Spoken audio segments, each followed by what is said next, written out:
one of the chips from the RAM. Well, this seems like a simple enough task, so let's try it. Well, I'm going to try doing it with the larger tip on my soldering iron, one of these, and we're going to try it on one of these old 8 meg 6 RAM. So let's try. Now what I'm going to do is try flooding the pads so that there's more than enough area for my soldering iron to grab onto.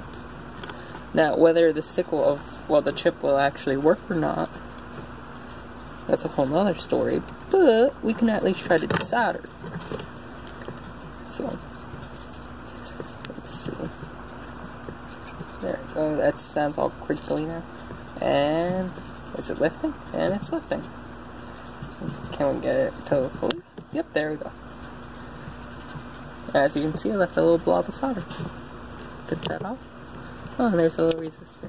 Yeah, well, what used to be a resistor. Actually, no, that used to be a capacitor. Okay, so now the chip is up in the air like that. What can we do here to get it off? So, now, we have a whole nother side to desolder. So, let's see. I don't want to break the chip. Well, actually, like, break the die. And once again, I don't know if the chip will actually work anymore because of this.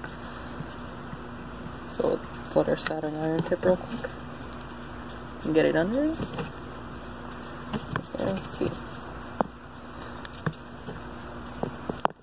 Okay, there's that capacitor that fell off. And let's see. There you go. As you can see, a fully desoldered RAM chip. Let's see if we can get the pins to actually head out. And let's get rid of any of that excess solder. That would probably kill this chip immediately if it was actually on. Might have to just go over the solder with real quick. Now, as you could imagine, these chips are probably extremely delicate. And like I said, they probably don't enjoy all this heat and pressure we just put on them. But this was just for, can you actually? And the question is, well, the answer, I should say, to the question is, yes, it is. It is possible. And now, to open the pins, what I'm going to try doing is getting this, just going under them, and pushing them up. There we go. Push all those nice pins up. As you can see, we still have some pins with solder on them. Just try to go over them real quickly and flick it off. Or we'll flick off. Probably won't. There. Oh, it did flick off. Awesome. Okay. And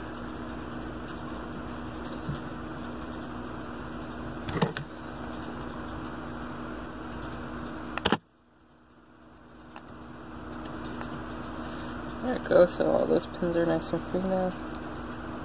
Let's see if we can get this side to do it. Yes, sir, we can. And as you can imagine, this is probably the side that was actually stuck to the board.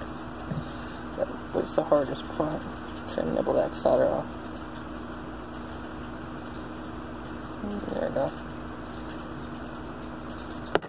And we'll clean it up a little bit, those pins.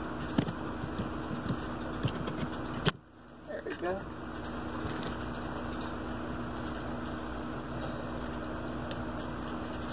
Try to get under this side.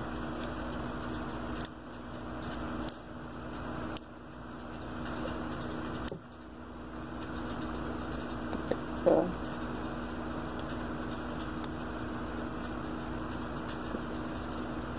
we go. This might be where we lose a pin or two. Because this side must have been the last to come off, this part of the side. And as you can see, some of the pins got a little bit pushed in. Now, what we could do really quickly is we have these blue wire terminals for a breadboard. We could try getting those under these loops, like that. And there we go. Push that right up.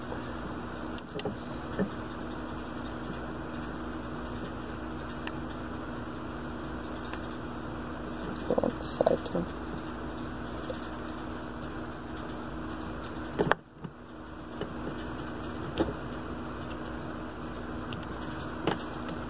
Oh, there we go. Okay.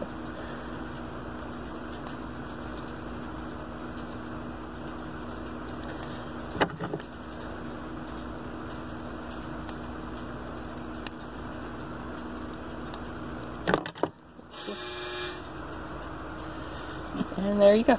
A fully desoldered RAM chip. And for those who are wondering, here's the model number and all that. See if we can get that to focus in just enough for you to get that. There you go. So, yes, you can desolder a RAM chip. Whether it works or not, that's questionable, but you can.